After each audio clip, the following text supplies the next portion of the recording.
Bien, muchísimas gracias. En primer lugar, a Alan Wagner y a todos los amigos de la Academia Diplomática por invitarme a este evento. Uno de los problemas que uno tiene cuando habla, después de que han hablado tantas personalidades y lo han hecho tan bien, es que tiene que rehacer lo que iba a decir.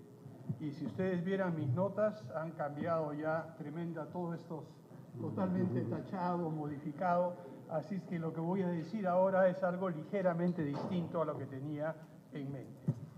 En primer lugar, el tema de ciencia y tecnología tiene que ser puesto en un contexto. No es algo aislado, no es algo suelto. Y lo que hemos escuchado en varias de las presentaciones que hemos tenido hasta el momento es que el mundo está en la actualidad experimentando un proceso de cambio que no tiene precedentes. Concuerdo con Ricardo que estamos en un cambio que solo se da cada 500 años, quizá por razones ligeramente diferentes, pero sí estamos en un proceso de cambio de época radical, en la cual no solamente las maneras de pensar, los hábitos de pensamiento, sino las maneras de vivir, las maneras de ganarse la vida, las opciones de desarrollo. Y ahí siento diferir un poco con Diego en algunos de los puntos, algunos matices, concuerdo con gran parte de su presentación, pero creo que esta concepción de ir hacia el primer mundo, cuando el primer mundo está de regreso en muchas cosas, merece ser analizada con ciertos matices y de cierta manera muy cuidadosa. Lo que tenemos es en la actualidad un mundo que está caracterizado por lo que hemos escuchado a Farid Kahat, una serie de, en el contexto de amenazas a la seguridad. Solamente quisiera mencionar una de las muchas que se pueden mencionar y que él avanzó, y es la emergencia de nuevas preocupaciones de seguridad que no estaban antes en la agenda.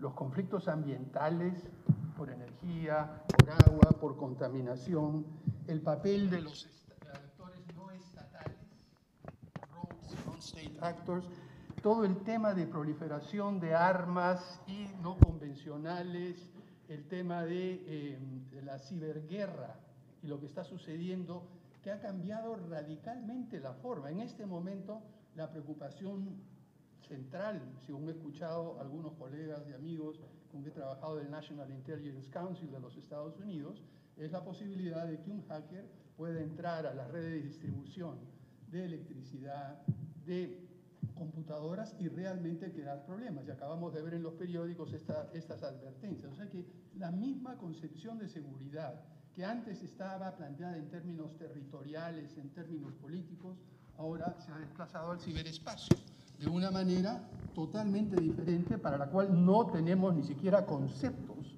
de cómo se maneja y quién gana o quién pierde una guerra en el ciberespacio.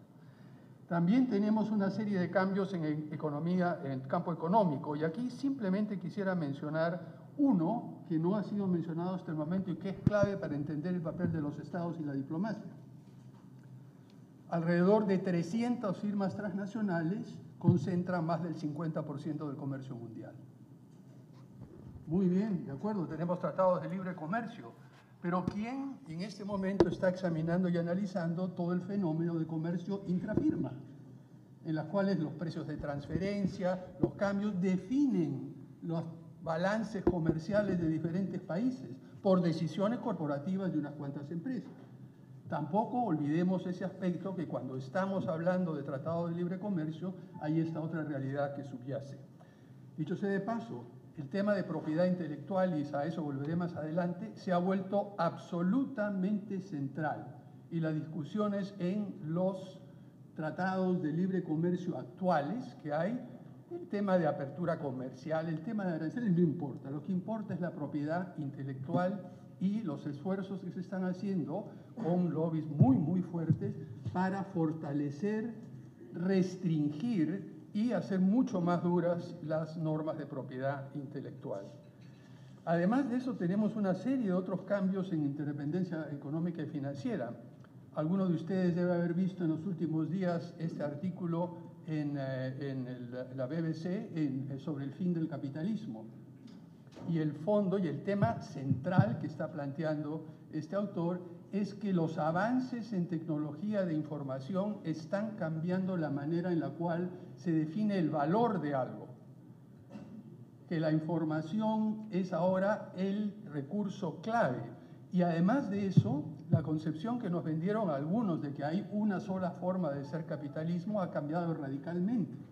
Cuando teníamos la Guerra Fría, era capitalismo, economía de mercado, democracia pluralista contra el bloque soviético, que era básicamente economía planificada y partido político único. Ahora nos hemos dado cuenta que hay muchísimas variedades de capitalismo y se puede ser capitalismo de diferentes formas. En fin, no voy a entrar en más detalles, pero si vemos al tema de cultura, el tema de condiciones sociales, el tema de sustentabilidad ambiental, el tema de medios de comunicación que va a tocar, que ha cambiado radicalmente, tenemos otras formas de comunicarnos. Todo esto, de una manera u otra, tiene un punto en común: los avances en la capacidad de generar y utilizar conocimiento. Esto ha sido lo principal que ha cambiado en los últimos 500 años. El método científico, la capacidad de utilizar el método científico y los descubrimientos de la ciencia para desarrollar nuevas tecnologías que aumentan tremendamente la productividad. Y no les menciono algunas cifras porque los aburro. Lo importante es que durante los últimos años en el tema de ciencia y tecnología hemos visto algunas tendencias que voy a describir muy brevemente. En primer lugar, el crecimiento exponencial de la información y el conocimiento. Cada 2 años se produce más conocimiento e información que todo en la historia anterior del mundo. Es una cosa sin precedentes. Segundo, el hecho que el conocimiento se ha convertido ahora en un factor de producción, el capital, el trabajo, de acuerdo, pero el conocimiento, la manera de hacer las cosas, el descubrimiento científico, la información inmaterial, se ha vuelto un factor tremendo en la sociedad del conocimiento, lo que nos lleva nuevamente al tema de propiedad intelectual, bienes intangibles. Y recuerden, ¿qué cosa es propiedad intelectual? Es el crear una institución adrede, a propósito, para restringir el flujo de algo que es libre de compartirse. El que yo use una idea, el que yo use un concepto, el que yo use una teoría, no lo vuelve menos útil para cualquiera de ustedes. La forma en la cual me apropio de ella es crear ciertas barreras que se llaman propiedad intelectual. Y por lo tanto, creo esta institución que me permite apropiarme de eso. Tiene ventajas y desventajas, pero seamos claros, esto es un factor de producción totalmente diferente o distinto. Además, los cambios en la conducción de la investigación científica y tecnológica, es mucho más costoso hacerla, requiere más especialización, hay nuevos métodos de investigación. El 85% de la investigación que se hace científica y tecnológica en la actualidad está financiado por corporaciones privadas, el 15% por estados. Eso está bastante claro. El carácter cada vez más sistémico de lo que es la innovación tecnológica. Antes podíamos tener a un inventor, a un gran Edison aislado trabajando solo. Ahora necesitamos abogados, financistas, expertos, maquinaria, provisión de equipo, en fin, toda una red de apoyo mucho más compleja.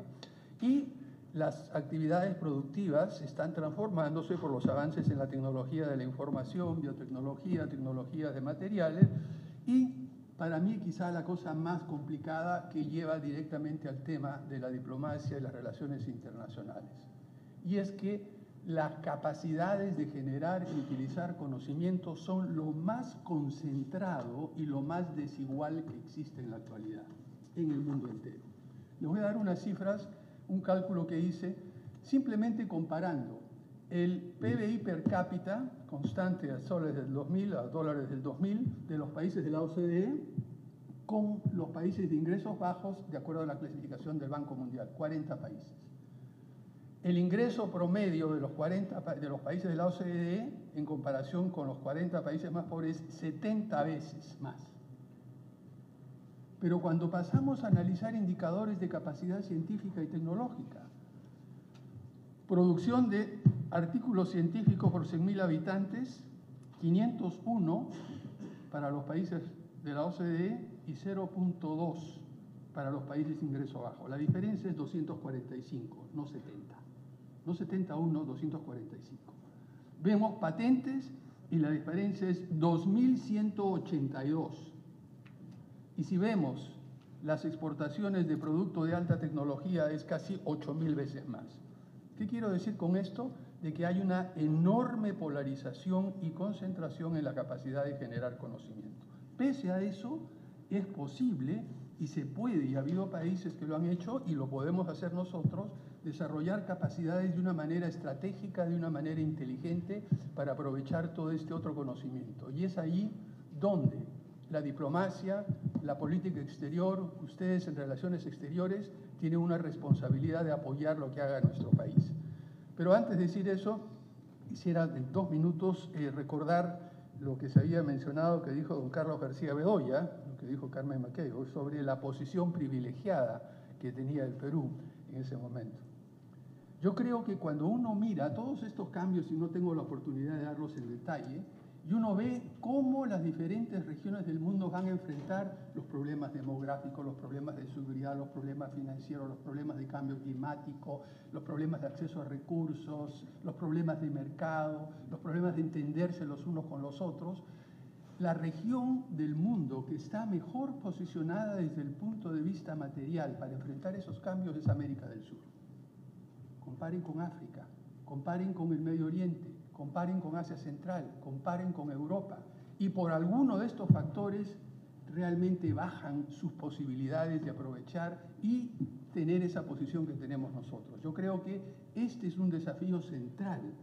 Tenemos esa posibilidad y, como bien ha dicho Diego, han dicho varios de ustedes en las presentaciones anteriores, lo que tenemos que hacer es darnos cuenta de eso, examinarlo, analizarlo, debatirlo, generar consenso y aprovechar esas oportunidades únicas que, como toda oportunidad, tiene su ventana y no durará indefinidamente. ¿Qué podemos hacer en la práctica para aprovechar esta diversidad de diversidades, diversidad energética, de fuentes de agua, de bosques, biodiversidad, de ecosistemas, de lengua? En fin, tenemos lo que da resiliencia, tenemos una cosa absolutamente extraordinaria. Tenemos todavía 30 años de dividendo demográfico. La población en edad de trabajar continuará por 30 años siendo mayor que aquella dependiente. Tenemos además en toda la región realmente un idioma único. Todos los que hemos viajado pasamos por el sudeste asiático, caminamos y viajamos 30, 40 kilómetros y nos encontramos 3 idiomas distintos y 4 alfabetos diferentes. Acá nos entendemos todos en cierta manera. En fin, no quiero ahondar más en esto, tenemos oportunidades que aprovechar. Aterrizando en qué es lo que podría hacer la Cancillería en la práctica, creo yo, para aprovechar esta situación de conocimiento que hemos hablado anteriormente y estas posibilidades que nos ofrece el orden global fracturado y las ventajas que tenemos. En primer lugar, a mi juicio, y lo he compartido con varios de ustedes a lo largo del tiempo, el papel de la política exterior en el contexto actual es abrir espacios para resolver y aprovechar. O sea, ustedes en la Cancillería son los que nos tienen que generar espacio para poder aprovechar toda esta serie de cosas y aprovecharla en este nuevo contexto internacional. ¿Cómo hacer eso?